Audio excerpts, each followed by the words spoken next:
नमस्कार, मैं राजेंद्र सिंह गणित की कक्षा में आप सभी का हार्दिक अभिनंदन करता हूं। आज हम छठी कक्षा का तीसरा अध्याय आगे पढ़ेंगे। इस अध्याय में अभी तक हम सीख चुके हैं गुणज और गुणनखंड, भाज्य और अभाज्य संख्याएं, सम और विषम संख्याएं। आज की कक्षा में हम सीखेंगे विभाजकता के नियम, यानी कि संख्याओं की विभाज्यता की जांच। कोई संख्या किस संख्या से विभाजित होगी और उसके नियम क्या रहेंगे। सबसे पहले हम 10 से विभाजकता का नियम सीखेंगे और आपको केवल 10 तक के पहाड़े आने चाहिए। 10 तक के पहाड़ों से ही आप बहुत सारी विभाज्यताओं की जांच कर पाएंगे। आइए शुरू करते हैं। 10 से विभाज्यता। 10 की टेबल को हम देखें तो प्रत्येक 10 के गुणज में इकाई का अंक शून्य पाएंगे। इस तरह से यदि किसी संख्या का इकाई का अंक शून्य हो तो वह संख्या 10 से पूरा भाग होती है। ये 10 से कोई संख्या भाग होगी कि नहीं होगी, सिर्फ इकाई का अंक देखेंगे। 5 से विभाज्यता। 5 से विभाजन का जांच करने के लिए हम पैटर्न देखें। 5, 10, 15, 20, 25, 30, 35। 5 की पूरी टेबल को आप लिख लें और उस टेबल में केवल इकाई के स्थान पर इकाई के अंक को देखें। आप पाएंगे कि इकाई के अंक पे या तो 5 होगा और या तो 0 होगा। कोई भी 5 का गुणज आप लें, 5 के गुणज में एक ही चीज़ आप कॉमन पाएंगे, या तो उसमें इकाई का अंक 5 होगा या इकाई का अंक 0 होगा। अतः यदि किसी संख्या में इकाई के स्थान पर 0 या 5 हो तो वह संख्या 5 से विभाजित होगी। विभाजित होने का मतलब है पूरा भाग होगी, शेषफल 0 रहेगा। 2 से भाग होने वाली संख्याएं। 2 से भाग होने वाली संख्याओं को हम ध्यान से देखें। जितनी भी संख्याएं टेबल में आप देख रहे हैं वो सारी की सारी लाल बैकग्राउंड में जो दिख रही हैं वो 2 से विभाजित होने वाली संख्याएं हैं। उनमें आप पूरी की पूरी लाइन में देखें, इकाई का अंक 2 है, अगली में 4 है, अगली में 6 है, अगली में 8 है और उससे अगली पूरी की पूरी लाइन में 0 है। इसका मतलब है 2 से विभाज्यता का नियम हमारे पास आया कि यदि किसी संख्या का इकाई का अंक 0, 2, 4, 6 या 8 में से कोई अंक हो तो वह संख्या 2 से पूरा भाग होगी। ध्यान दें कि 2, 5 और 10 की विभाज्यता जांच करने के लिए हम केवल और केवल इकाई का अंक देखेंगे। इकाई के अंक को देखकर ही हम बता सकते हैं कि यह संख्या 2 से 5 से या 10 से भाग होगी या नहीं होगी। 3 से विभाज्यता। 3 की टेबल हम देखते हैं। जितने भी इनकी 3 के गुणज हैं उनके अंकों का योग हम कर दें। अंकों का योग करने पर हम पाते हैं कि अंकों का योग 3, 6, 9, 3, 6, 9, 3, 6, 9, 12, 6, 9, 12, 6, 9, 12, 6। ये सारी आप अंकों का योग देखें तो वो 3 का एक गुणज आ रहा है, यानी कि वो जोड़ 3 से पूरा भाग होता है। इस तरह से 3 की विभाज्यता का नियम बना कि यदि किसी संख्या के अंकों का योग 3 से भाग हो तो वह संख्या 3 से पूरा भाग होती है। चाहे कितने ही अंकों की संख्या हो, उन सारे अंकों को हम जोड़ लेंगे, उस जोड़ को 3 से भाग करेंगे, 3 से वह पूरा भाग होता है तो दी गई संख्या भी 3 से पूरा भाग होगी। इसी नियम को हम 9 की विभाज्यता में जांच करेंगे। 9 की टेबल हमने लिखी। 9 की टेबल में हम देखते हैं कि अंकों का योग हमेशा 9 बना हुआ है। तो 9 के विभाजन में भी हम एक चीज़ देखेंगे कि जो 3 का नियम था वही 9 का नियम है। अंकों का जोड़ यदि 9 से भाग होता है तो दी गई संख्या भी 9 से भाग होगी। जांच करते हैं, हम एक संख्या लेते हैं 1 2 3 4 5। क्या ये संख्या 12,345 9 से भाग होगी? एक तो तरीका है कि हम भाग देकर देखें, लेकिन बिना भाग दिए फटाफट हम कैसे बता सकते हैं? हम इसके अंकों का जोड़ कर लेंगे। 5 और 4 9 और 3 12 और 2 14 और 1 15। इसके अंकों का जोड़ 15 आया तो यह संख्या 9 से भाग नहीं होगी। एक संख्या 1 2 3 4 5 3 1,23,453 ये 9 से भाग होगी या नहीं होगी, ये जांचने के लिए हम इसके अंकों का जोड़ कर देंगे। और हमने जोड़ को पाया 6 और 3 9 और 9 18। 18 क्या है? 9 का एक गुणज है। अतः ये दी गई संख्या 1,23,453 भी 9 से भाग होगी और आप इसकी सत्यता की जांच 9 से भाग करके देखें। इस तरह से 9 से विभाज्यता की जांच का नियम बना कि यदि किसी संख्या के अंकों का योग 9 से भाग हो तो वह संख्या 9 से पूरा पूरा भाग होगी। क्या याद रखेंगे कि कोई भी संख्या 3 और 9 से कैसे भाग होगी? हम उसके अंकों का जोड़ कर लेंगे। अंकों के जोड़ को 3 से जांचना है तो 3 से भाग करके देख लेंगे, 9 से जांचना है तो 9 से भाग करके देख लेंगे। यदि वह पूरा पूरा भाग होता है तो संख्या 3 और 9 से भाग होगी। 4 से विभाजकता की जांच। 4 से विभाज्य है या नहीं?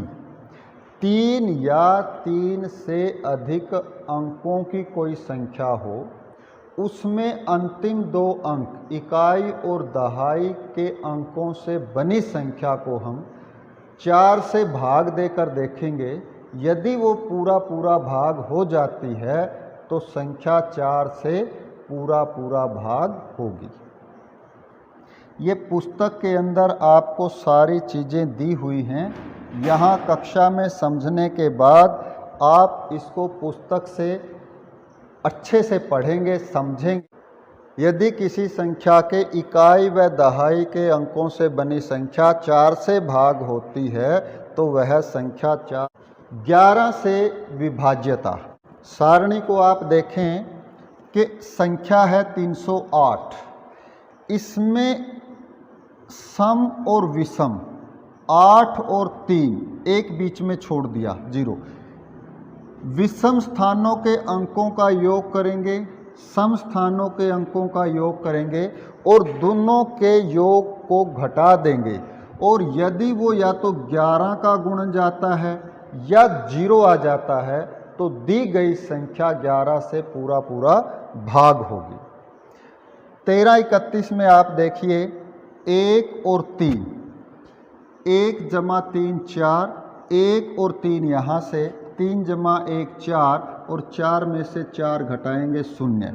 इसी तरह से 61,809 में विषम स्थानों के अंकों का योग 23, सम स्थानों के अंकों का योग 1, घटाएंगे 22, 11 दूनी 22। तो ये नियम क्या बना कि 11 से विभाज्यता की जांच के लिए दाएं से विषम स्थानों के अंकों का योग और सम स्थानों के अंकों के योग का अंतर ज्ञात किया जाए। पहले क्या करना है? जोड़ ज्ञात करना है और फिर उनका अंतर। यदि यह अंतर 0 है या 11 से विभाज्य है तो संख्या 11 से पूरा पूरा भाग होगी। 8 से विभाज्यता, डिविजिबिलिटी बाय 8। पुस्तक के अंदर ये सारी बातें दी हुई हैं। 4 या उससे अधिक अंकों की संख्या 8 से विभाज्य होती है यदि उसके अंतिम 3 अंकों से बनी संख्या 8 से भाग हो। यानी कि आप देखें 1 2 3 4 5 6, ये 6 अंकों की संख्या है। ये संख्या 8 से भाग होगी या नहीं होगी? उसके लिए हम केवल इन 3 अंकों के से बनी संख्या 456 को 8 से भाग दे के देख लेंगे। यदि ये 8 से पूरा भाग होती है तो दी गई संख्या, ये पूरी की पूरी संख्या 8 से भाग होगी, नहीं तो भाग नहीं होगी। यहाँ 8 से भाग देते हैं 456 को। 8 पंजे 40, 5 से 6, 8 सत्ती 56। यहाँ ये 8 से पूरा भाग हो गया, अतः 1,23,456 भी 8 से पूरा भाग होगा। इस पूरी संख्या को भाग देकर देखने की आवश्यकता नहीं है। 6 से कोई संख्या भाग होगी या नहीं, इस बात की जांच करने के लिए हम देख लेंगे कि दी गई संख्या 2 से भाग हो रही है और 3 से भाग हो रही है। यदि 2 और 3 दोनों से भाग हो रही है तो संख्या 6 से भी भाग होगी। यदि 2 या 3 में से किसी एक से भाग नहीं होती है तो दी गई संख्या 6 से भाग नहीं होगी। आइए इन सीखे गए नियमों से हम कुछ प्रश्न हल करते हैं ताकि हमारा अभ्यास हो जाए। यदि हम कहीं पे रुकें, हमारी समझ कहीं कमज़ोर हो, तो हम पीछे के जो प्रश्नावली से पीछे पहले नियम दिए गए हैं उनको एक बार फिर पढ़ेंगे, उनको एक बार फिर समझेंगे और फिर प्रश्नों को हल करें। दी गई संख्या 2, 3, 4, 5, 6, 8, 9, 10, 11 से भाग है, विभाज्य है या नहीं, इस बात की जांच हमने करनी है और टेबल को भरना है। हम देखते हैं 990। 990 में केवल इकाई के स्थान को देखकर हम क्या क्या पता लगा सकते हैं, संख्या 2 से, 5 से या 10 से भाग है या नहीं। तो हम इकाई के स्थान पर शून्य है तो 2 से भी भाग होगी, 5 से भी भाग होगी और 10 से भी भाग होगी। फिर 3 से और 9 से, पहले हम 9 से देख लेते हैं। संख्या के अंकों का जोड़ 9 जमा 9 जमा 0 18 हो गया। 18 9 का एक गुणज है तो संख्या 9 से भाग होगी, और जो संख्या 9 से भाग हो जाएगी वो 3 से होगी ही होगी, उसके लिए अलग से अंकों का जोड़ करने की ज़रूरत नहीं है। चाहे भी तो 18, 3 छिके 18, 3 का एक गुणज है तो संख्या भाग होगी। 4 से, अब यहाँ 2 और 3 से भाग हो गई है तो 6 से भी भाग होगी। अंतिम 2 अंकों से बनी संख्या है 90, और 90 4 से पूरा भाग नहीं होती तो 990 भी 4 से भाग नहीं होगी, और 4 से जो संख्या भाग नहीं होगी वो 8 से भाग नहीं होगी। 11 के लिए हम क्या करेंगे, 990 में ये विषम स्थान है और ये सम स्थान, इसके अंकों का जोड़ 9 और इसके अंकों का जोड़ भी आया 9, दोनों का अंतर ये आ गया 0। अंतर 0 है तो संख्या 11 से भाग होगी। इस तरह से हम इस पूरी की पूरी टेबल को हल कर लेंगे। एक और देख लेते हैं 275। 275 में इकाई के स्थान पर 5 है। इकाई के स्थान पर 5 है तो ना तो ये 2 से भाग होगी और ना ही होगी 10 से भाग, लेकिन 5 से भाग होगी। जब 2 से भाग नहीं हुई तो 6 से भी भाग नहीं होगी, और 4 से भी नहीं होगी और 8 से भी नहीं होगी, क्योंकि 4 और 8 2 के ही गुणज हैं। 2 दूनी 4, 2 चौके 8। हमारे पास 3 और 9 रह गया। आप 275 में आप देखें अंकों का योग 7 और 5 12 और 2 कितना हो गया 14।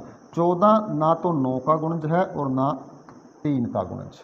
अब हमारे पास रह गया 11, तो 275 में ये अंक हो गया 2 जमा में 5 बराबर 7, और ये अंक हो गया 7। इन दोनों का अंतर 0 है तो दी गई संख्या 11 से भाग होगी।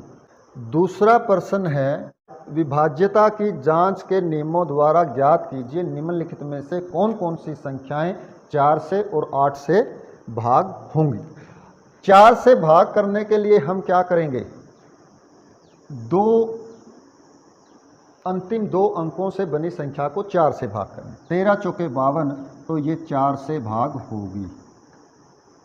अब 352 8 से, 8 के लिए 3 अंकों से, 8 चौके 32, 3 और 2 8 चौके 32, तो ये 8 से भी भाग होगी। 7,26,352 4 से भी भाग होगा और 8 से भी भाग होगा। जिसके पीछे 2 जीरो हों तो वो 4 से भाग होगी, भाग दे के देखने की ज़रूरत नहीं है। जिसके पीछे 3 जीरो हो वो 4 से भी और 8 से भी भाग होगी। 072 8 से भाग होता है, 8 9 72। अब 8 से भाग होता है तो 8 से पूरी संख्या भाग होगी और जो 8 से भाग हो गई वो 4 से भी अपने आप भाग हो जाएगी। अगला प्रश्न देखते हैं। विभाज्यता की जांच के नियमों द्वारा ज्ञात कीजिए निम्नलिखित में से कौन सी संख्याएं 6 से विभाज्य है। 6 से जांच करते हैं। 6 के लिए हमारे पास संख्या 2 और 3 दोनों से भाग होनी चाहिए। ये संख्या 6 से भाग नहीं होगी क्योंकि इकाई के स्थान पर 5 है, ये भी नहीं होगी, इकाई के स्थान पर 3 है, ये भी नहीं होगी, और हमारे पास बाकी जो है वो 2 से भाग होंगी। अब 3 से हम देखते हैं, ये संख्या देखें, 8 और 5 13, 13 और 2 15 और 1 16, अंकों का योग 16 है जो कि 3 का गुणज नहीं है, तो संख्या 6 से भाग नहीं होगी। 2 से तो है लेकिन 3 से नहीं है। ये देखिए 17,852, 1 और 7 8 और 8 16 और 5 21 और 2 23, अंकों का जोड़ 23 आया तो संख्या 6 से भाग नहीं होगी। आप इसको देखिए, 8 और 4 और 8 12 और 1 13, 13 और 9 22, 22 और 1 23 और 7 30, अंकों का जोड़ 30 है जो कि 3 का गुणज है, तो संख्या 2 से भी भाग हो रही है, 3 से भी भाग हो रही है, अतः 6 से भी भाग हो। 11 से विभाज्यता की जांच के लिए हम ये लेते हैं 71,38,965। इसमें आप देखें कि जो हमारे पास विषम स्थानों के अंक हैं 5, 9, 3 और 7, वो हमने एक तरफ ले लिए, और जो सम स्थानों के अंक हैं 6, 8 और 1, वो हमने दूसरी तरफ ले लिए। इनका जोड़ कर देंगे और हमारे पास जोड़ कितना आया, 7 और 3 10, 10 और 14 24। इनका भी आप जोड़ कर दें, 8 और 6 14, 14 और 1 15। आप इन दोनों का अंतर निकाल लेंगे, 24 में से 15 घटाएंगे, 24 में से 15 घटाने पर हमारे पास आया 9। अब ये ना तो शून्य है और ना ही 11 का गुणज है, अतः दी गई संख्या 11 से भाग नहीं होगी। आप जांच करेंगे इसकी 11 से भाग करके, बड़ी भाग से आप 11 से भाग कर लेंगे। इस तरह से ये हमारी प्रश्नावली पूरी हुई। विभाजकता के नियम केवल 6ठी क्लास में आपको करवाए जाएंगे। इन विभाजकता के नियमों का गणित में जगह जगह पर प्रयोग होगा, इसलिए आप इनको बहुत अच्छे से समझें, पढ़ें, लिखें, याद करें और इनका पूरा अभ्यास करें। आपका गृह कार्य के लिए प्रश्नावली 3.3 करेंगे। आपने इतने ध्यान से सुना, समझा, उसके लिए आपका बहुत बहुत धन्यवाद। नमस्कार।